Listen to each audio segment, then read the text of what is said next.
Hai, nama gue Joe aka Sasuke, dan kali ini gue mau membagikan suatu postingan yang membuat gue facepalm. Telapak tangan gue berada di kening gue dan gue bilang rest in peace yang buat postingan ini. Itu terjadi kemarin. Tapi sebelumnya gue mau kasih tahu kalian kalau gue itu suka virtual YouTuber. Alasan gue suka virtual YouTuber adalah mereka punya lore. Itu menjadi pembeda antara virtual YouTuber sama streamer biasa. Kayak misalnya si Gura, keturunan orang Atlantis yang hinggap ke bumi. Si Kroni, perwujudan dari waktu.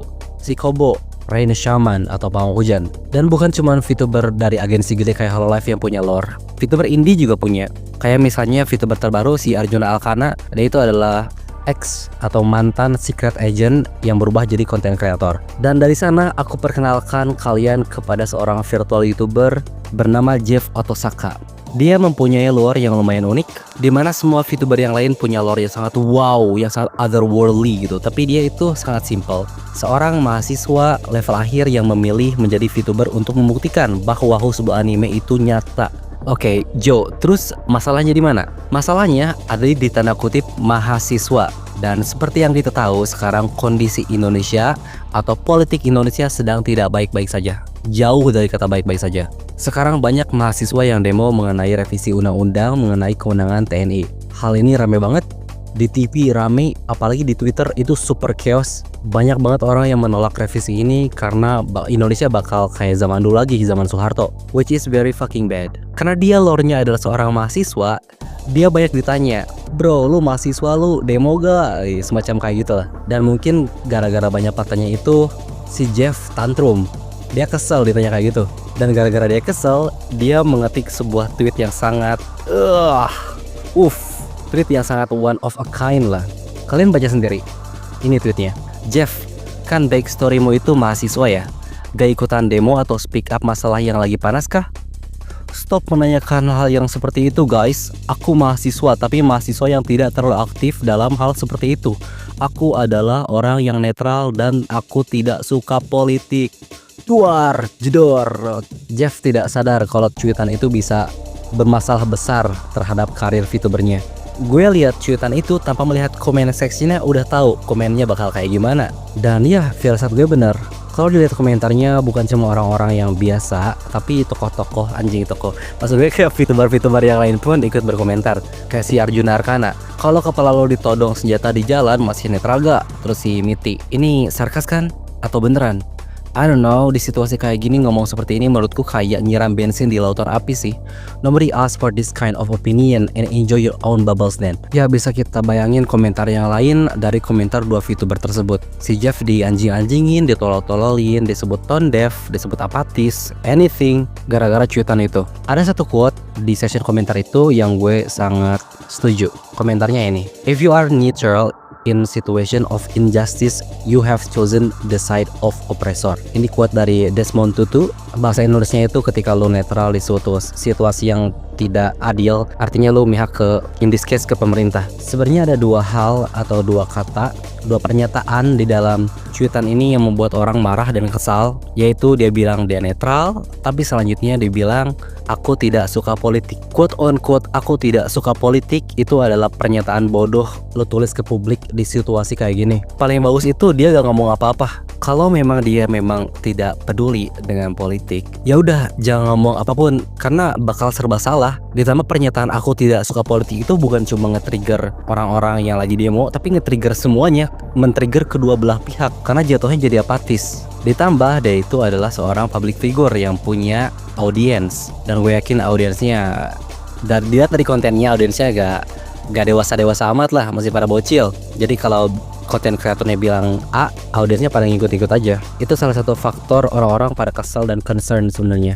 Oke, ketika dia menerima semua komentar cacian itu, akhirnya dia pun klarifikasi dan minta maaf. Dia bilang, saya Jeff Otosaka meminta maaf atas postingan sebelumnya, sehingga membuat keadaan yang ada sekarang semakin buruk. Saya juga berterima kasih kepada seluruh teman-teman yang sudah mengingatkan saya untuk tidak memperburuk situasi dengan adanya postingan tersebut. Beres case-nya di sana. Meskipun ada beberapa orang yang tidak memaafkan si Jeff ini. Dan seperti biasa kalau masih ada VTuber, drama, anything di Twitter, beberapa jam kemudian pasti datang ke grup Facebook. Dan ya, ada yang memposting ulang di grup Facebook. Tapi ada satu hal yang menarik. Biasanya komentar-komentar Twitter damai, di Facebook rusuh. Tapi ini kebalikannya. Kalau kalian lihat komentar-komentar di session Twitter tadi, itu semuanya hampir mencaci maki si Jeff ini. Di Facebook kebelah dua. Ada yang kekeh mencaci maki, ada yang setuju dan relatable sama si Jeff ini. Contohnya kayak komentar si Farid. Dia bilang, gak ikutan juga gak apa-apa sih. Hak-hak mereka, jangan sampai karena ngelawan opresi, diri sendiri ikutan jadi opresi, maksa dan ngancem buat orang ikut. Apalagi kalau udah fitnah-fitnah protikus karena gak ikut speak up. Jujur, gue suka banget komentar ini. Dia ngingetin kita kalau orang itu punya hak. It's based. Sekarang situasinya lagi panas banget. Orang-orang yang gak sependapat sama orang lain itu jadi musuh. Black and white banget. Di situasi ini kita jadi lupa kalau ada loh orang yang tidak sependapat dengan kita. And that's okay. Lo harus menghargai pendapat orang itu. Tapi sayangnya komentar si Farid ini sedikit out of topic, karena kita lagi dengerin cuitannya si Jeff yang mana dia bilang, balik lagi, dia netral dan dia tidak suka politik. Kalau gue mau berbaik sangka terhadap si Jeff ini, gue yakin kalau misalnya cuitan itu memang cuitan yang tidak difikirkan matang-matang aja. Dia ngetik itu karena kesal banyak orang yang nanya-nanya kayak, lu mahasiswa ya bla bla bla bla bla. Mungkin yang dia maksud adalah dia gak mau ngomongin politik di channelnya atau di akunnya, karena mungkin berbagai faktor, audiensnya yang gak terlalu into politik dan lain-lain, masih banyak faktornya. Tapi ya balik lagi, karena dia ngetiknya not in the right state of mind, jadi terjadilah kayak gini. Dan topik kedua yang mau gue omongin adalah tentang VTuber fake, atau ada orang yang pakai identitas virtual YouTuber. Dan sebenarnya gue sendiri pun agak sedikit punya mixed feeling terhadap kasus ini, karena ini menyedihkan sekaligus rada lucu juga sih. Semuanya berasal dari postingan ini, postingan si Tamaru. Dia bilang, terima kasih untuk kebohongan kamu di bulan Maret, di bulan ulang tahunku. Gak nyangka kamu adalah faker Miyoya Tomayoy dan akun kedua dia si Arincel. Tetap hati-hati karena dia sendiri bilang bahwa punya banyak akun FB si faker ini. Pantesan aku minta video call ke kamu, kamu sendiri gak mau angkat video call itu. Udah rencana mau ke Vietnam dan uangnya udah ditabung juga hanya untuk menjemput kamu di Vietnam. Aduh, kasihan banget ini anjir. Keep strong my brother. Terus dia nge-SS atau nge-screenshot chat-chatannya sama si Miyoya Tomayoy ini atau fake VTuber ini. Ini teks percakapannya. By the way, brace yourself. Misalnya aku melamar kamu di Vietnam, apa yang harus aku siapkan? Kalian punya budaya kan? Ya punya, aku menunggu kamu di ranjang. Lah bisa kalian lihat sendiri lah. Anjir, pertama kali gue lihat chatan ini gue langsung berdiri. Boys, Tamaru, come on bro. Gue pengen nampar dia anjir. Wake up gitu. Maksudnya dia terkena genjutsu. Dia terkena genjutsu akan chatannya si Miyoya Tomayoy ini. Sebenarnya dari chatan itu udah kelihatan banget kalau akun ini tuh fake anjir. Ketika lu chatan sama cewek dan lu sebenarnya gak ganteng-ganteng amat, dan lu gak kenal-kenal amat sama cewek itu, terus cewek itu kayak terlalu mudah didapat, itu tuh too good to be true anjir. Something is wrong in that shit bruh. Terus di screenshotan berikutnya dia ngeliatin bukti-bukti kalau misalnya itu memang akun fake. Karena akun asli si Miyoya itu dia bilang sendiri, dia bilang I didn't make account for Facebook, only Twitter and Instagram. Facebook account is fake. Emot marah.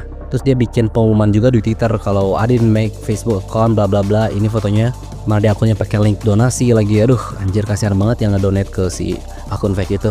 Dan ada salah satu screenshotan yang lain percakapan di mana si TS-nya itu minta foto ke si Miyoya, foto in real life-nya, dan dia kasih foto ini. Minta foto kamu yang tanpa stiker. Dia kasih foto ini, cewek, dan dia bilang, "Terima kasih sayang, bibir kamu manis berwarna pink." Tapi jokes aside, foto itu fake. Karena orang real yang punya foto itu dia bilang sendiri anjir, dia ada doxlingnya ada di komentar. Si Yuri Kocha namanya. Nah tuh bukti itu foto gue. Nah, diliatin ini foto dari Instagram cosplayer kayaknya sih, gue gak tahu. Point being, akun ini fake, super fake anjir.